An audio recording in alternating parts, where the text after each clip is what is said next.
Pemirsa, sebanyak 1.500 hektar sawah di Kecamatan Bontoa, Kabupaten Maros terancam kekeringan. Sejumlah petak sawah bahkan dalam kondisi mengkhawatirkan sehingga berpotensi gagal panen.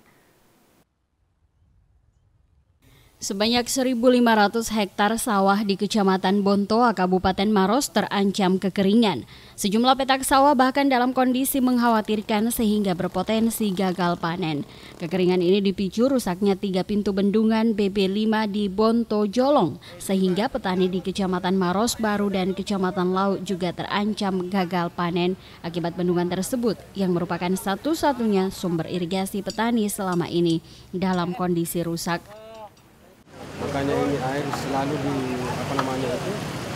agak rusak, makanya kita ini bagaimana caranya menormalkan dari petani. Akhirnya masalahnya begini karena air tidak sampai ke sana.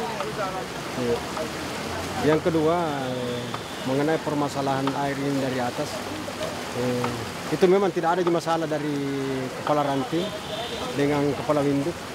Tergantung dari bibitnya saya banyak itu airnya.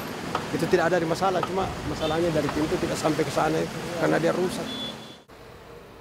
Petani setempat berharap kepada pemerintah provinsi agar jalur tembusan atau sudetan yang menghubungkan saluran irigasi petani agar segera diperluas lantaran sodetan tersebut sudah tidak mampu mengairi persawahan petani akibat parahnya endapan lumpur dan sampah yang ada di dalamnya. Pemeliharaan bendungan ini sebenarnya rutin dilakukan stakeholder pengairan Maros, Dinas PU Kabupaten Maros. Namun kurangnya debit air tak mampu mengairi seluruh sawah di kawasan tersebut.